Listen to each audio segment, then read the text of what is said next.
it's an important thing for the church to know the implications of the gospel. It's not just a nice thing or something that a few really zealous and fanatical people that don't have anything better to do with their time and have the liberty of taking days off, and this is how we, you go to camp, we go to church, that sort of thing. Nothing could be further from the truth. It is important for the church to know the implications of the gospel and why. It is because therein God is glorified and made known. It strengthens us. Now you just think in your own associations. Too many times I talk to people who wear the name Christian, and yet you get the strong impression from them, if they speak very long, that somehow they secretly hold to some imagination of some goodness that's in them apart from Christ. Something that they wouldn't boast about it, but they kind of feel like, maybe I'm not so bad. Maybe there was something in me that would compel God to call me. Well, that's exactly what it is. It's a human delusion. And if you're held by that delusion, it will have implications also. You will not participate in the things that have been preached this morning or yesterday or will yet be preached if the Lord tarries. You won't need it won't be gospel to you. It's only gospel whenever you realize what God has done. Now, I remember whenever I was little, some of the kids here won't remember this. They'd probably look back on this and go, you saw that boring stuff. But I remember once a week there would come on a little half-hour TV program.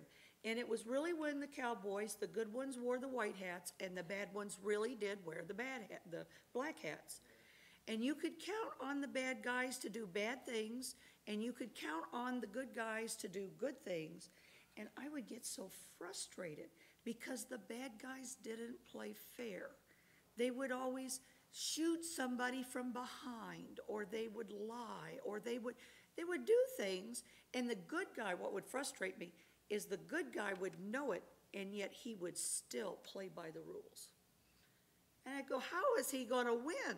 This guy is cheating, and he's going to play by the rules. Well, now here's the commonality. It looked like there was no way for God to reveal his righteousness righteously with a fallen race. It looked like if he was going to play by the rules and have an absolute standard of right, that how can this be done? But whenever that was all over, the good guys always won. And the good part about it wasn't just that they won, they were still good guys. They hadn't become like the bad guys in order to win. Now see, that's really the genius. A lot of what people used to think on really was produced by a likeness to what God's standards were. There was a conscious thought of God in the way they dealt with one another. But right is always right, and wrong is always wrong, and God is always righteous and will always do what is right, and he will overcome justly, so that in the judgment, and whenever everyone is gathered together, even Satan, there won't be a tongue that's able to wag itself against God and accuse him on any level. Everything he has done will be done perfectly. Now, the implications of the gospel, this is watching God overcome what is evil and wrong with a perfect standard of righteousness in his people that can be seen. Now, when his people don't do this, then that reproaches God.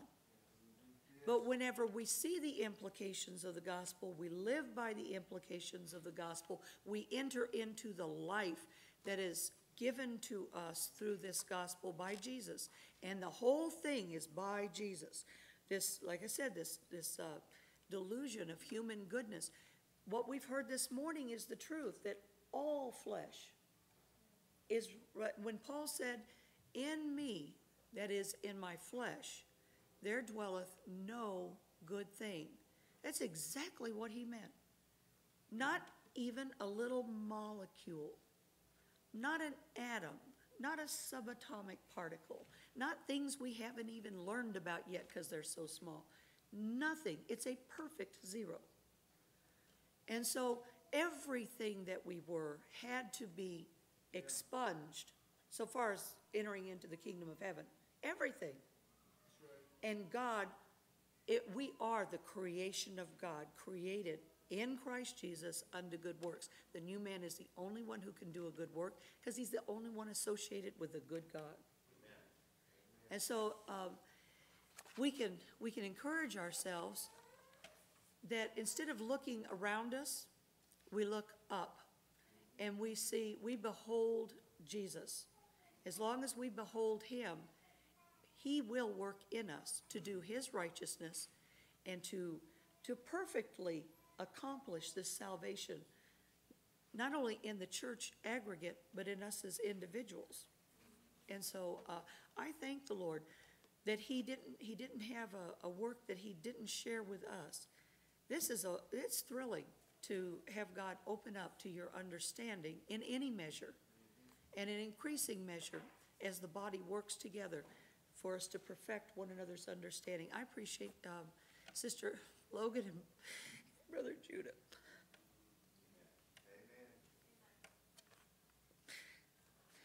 Amen. I know them well enough to know that the things they said weren't fed to them.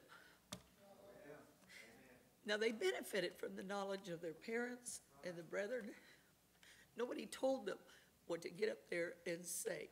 These are things they have seen for themselves. That thrills my soul, because if the Lord tarries and I live, I'm going to sit under their ministry one day. And it encourages me to know that I'll have a good ministry to sit under. But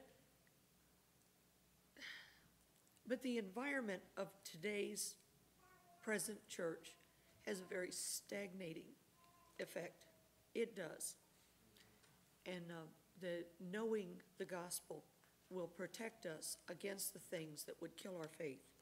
So I thank the Lord for these gatherings, for brethren of like precious faith, brethren easy to love, and for a God who is so good, not only that he doeth wondrous things, but that he reveals it unto the sons of men.